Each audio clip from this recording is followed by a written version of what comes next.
Hello, everyone, and welcome back to the Silver Screen Shenanigans podcast.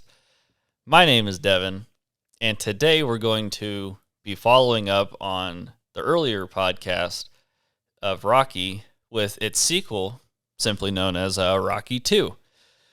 This is about, I think, as good as you can get to like a follow-up to a classic movie.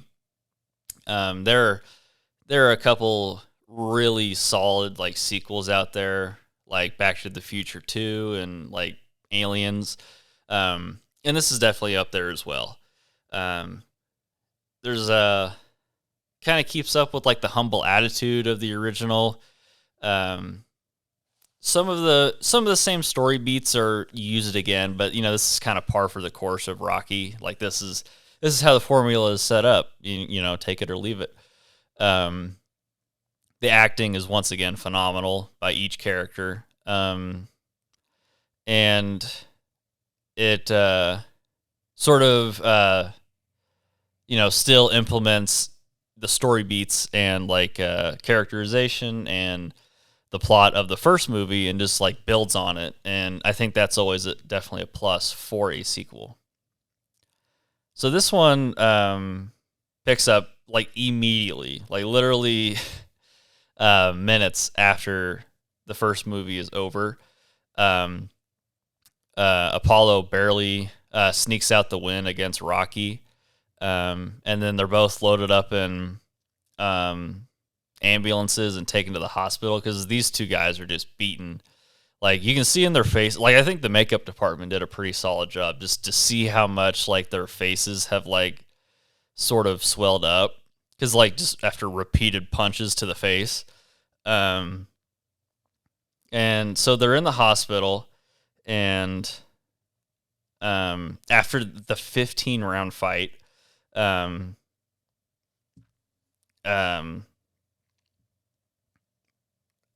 both rolled into the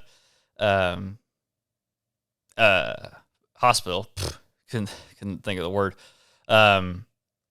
And people are trying to interview Rocky, and I love how Mickey's is telling the reporters like to get the hell out of here, and like he needs to go rest and stuff like that. And reporters are asking Rocky if he thinks he'll have any more fights, and Rocky sort of says that he's thinking he's retired because concerned with his eye and brain damage and stuff like that. And then Apollo rolls in, and he's fairly loudmouthed, and he's talking about how you're the luckiest man in the world. You'll never do that to me ever again. You're lucky. And I love Rocky's response. He looks up at Adrian and he goes, "I don't look. Do I look lucky?"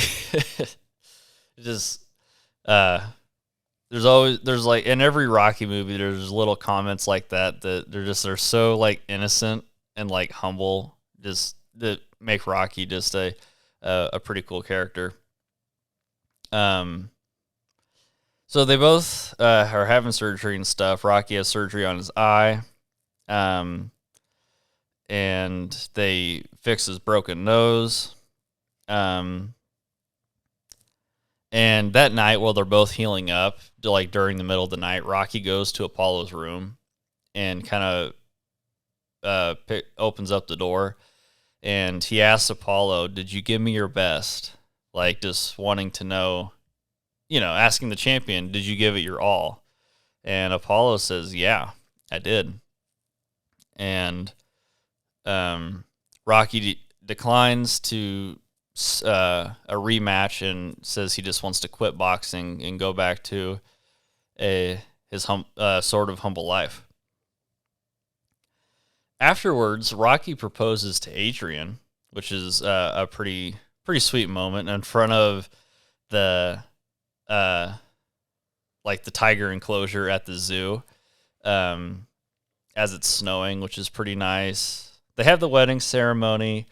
Rocky has a lot of money from the winnings, or not. I guess not the winnings, but like just participating in the match against Apollo, and it's another interesting bit of characterization when we see when a humble man gets a lot of money that's never had it before, and he kind of starts blowing it on stuff, and gets a car, gets a jacket, they get an apartment, and it's like, probably the thing I would do if I had like a lot of money. I'd just like kind of throw it around a little bit. Like he gets the Pontiac Trans Am, which is pretty cool. He gets that in well, I mean, the car is from 1979, even though this movie takes place in 76, but that is whatever. He buys the 2-story house in the Philly neighborhood. Unfortunately, Rocky doesn't have a lot of options because when it comes to selling products and stuff like that, when it comes to commercials, he can't really read. Whether brain damage or his eye or whatnot, he can't really form the sentences or see the camera sometimes. So selling products somewhat is not really an option for him. So he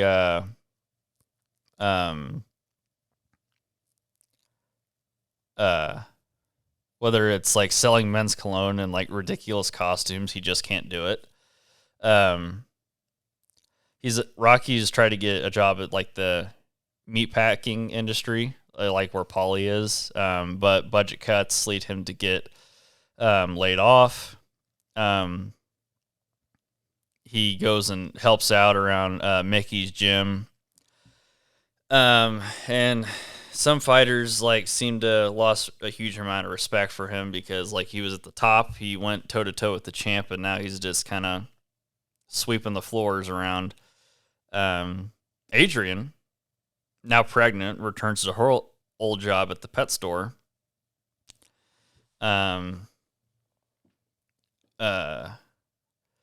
So while this is kind of always going on, like the Rocky and Adrian and Paulie are still kind of doing their working their labor-intensive jobs in sort of like the lower, humble atmosphere.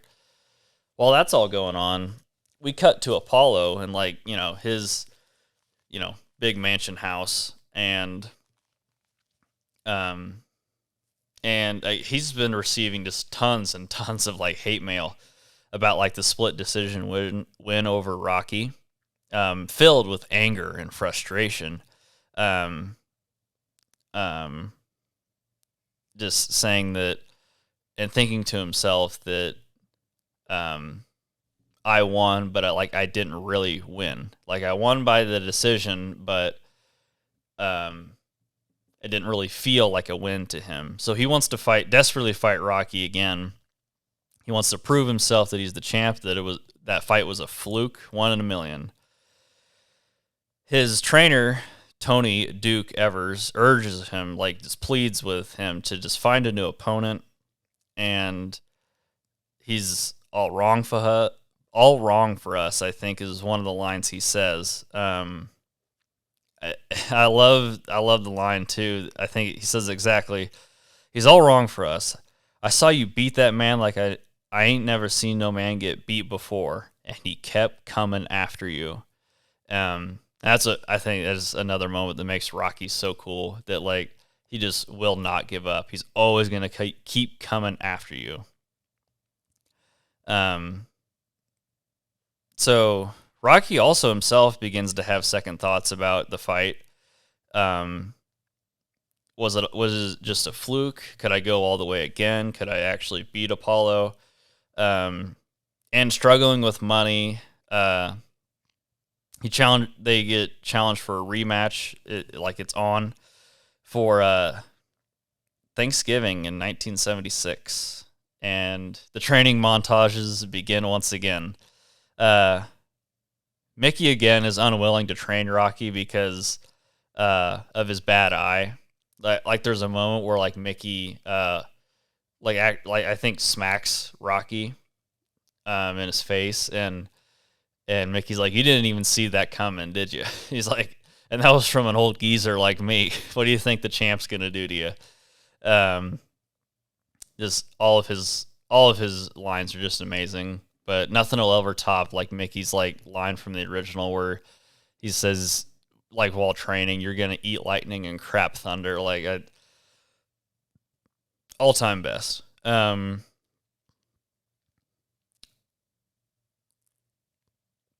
However, seeing Apollo making fun of Rocky once again on public television, uh, Mickey goes to Rocky's house and says, "We gotta shut that bum up." Um, so, and then the plan is like using, um, like understanding that like Rocky has the bad eye. They're gonna protect that eye, so Rocky's gonna switch. Um, Learning how to fight left-handed. They focus on Rocky's speed by using the old training method of like where Mickey throws down a chicken and has Rocky chase after it, and and it's pretty amusing. Um, uh, so Rocky has a moment. I think it's that night after training. Rocky has a moment with Adrian, and the opposition sort of just saps Rocky of all of his energy, and his training does suffer. When Polly confronts Adrian about her opinion, because Polly wants to make money off of Rocky's name, they get into a yelling match, and due to the pregnancy, her being overworked, Adrian collapses and is in the hospital. Rocky just cuts off all training, and he's just in the hospital day and night with Adrian. Um, and or he's in the chapel, and him and Mickey have some kind words with each other. Um, Not even like seeing his newborn son until several days later when she recovers. Adrian finally wakes up from the coma, and then like this was a pretty low moment for Rocky, but to see Adrian like wake up gives him a sense of hope again. When Adrian emerges from the coma, Rocky sees the newborn son for the first time, and she tells Rocky that you got to go win. So filled with the hope and fire, they begin to train again. The montage, the music, Rocky's conditioning improves. He runs up the stairs again, and things are good. Things are looking up.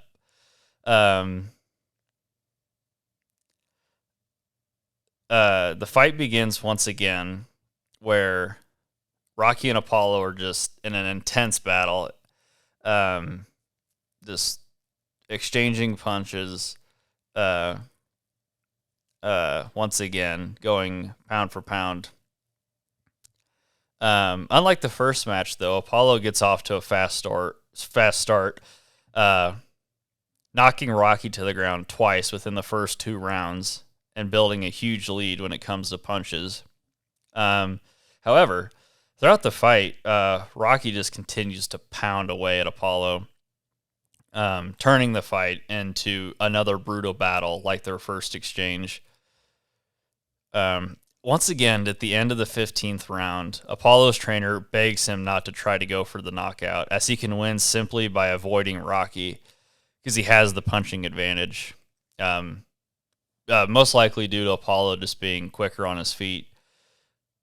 Apollo desperately just pleading in his mind, I have to beat this guy down. I have to win by knockout just to show that I'm the champ and I can beat him. So he gets in close to Rocky, and Rocky switches back to his left hand at this moment, and he lands a lot of crushing lefts, finally knocking with a one like desperate swing from his left hand. He knocks Apollo to the ground, but the momentum sends Rocky to the ground as well, because he like put everything into that punch. The referee starts the count, and they're both on the ground. This wheezing, bloody, bruised, sweating, just desperately trying to get off the ground. The referee gets to 9, as both fighters are clinging to the ropes to get up. Rocky stands up as Apollo slips off the ropes and lands back onto the ground. Um, um, so it's one of the all-time great moments in movie history. I think Rocky finally beats Apollo, and they have the post-match victory celebration. He thanks Apollo for another hard-fought battle in the speech. He thanks Mickey for training him, and he thanks God. Rocky states, "Except for my kid being born, this is the greatest night of my life." And he says once again, "Yo, Adrian, I did it," which is, another one of the most classic lines in cinema. This is just another fantastic movie. With the second edition in the Rocky series. The next few movies, they'll take their ups and downs for sure, no doubt. But it's definitely a deal where got to enjoy these moments, and there are a lot of good moments, no doubt. Like I said, the acting in this movie was once again phenomenal. All of the actors slipped back into their roles. Finally getting to see Rocky win is kind of just like the nice twist there at the end, instead of him just going the distance. Even though that's, of course, all that truly matters. Yeah. I rated the first Rocky a 10 out of 10. The only thing that'll drop this score a couple points for me is it's with the training montages, the formula, and the formula of Rocky movies, you'll kind of get somewhat predictable here throughout, and this is kind of where it starts. Still really good. I'd say an 8 out of 10. Yeah, another classic movie that I can offer my opinions on. Well, that is all I think I have to say for this movie. I want to thank you all for listening, and we'll see you next time.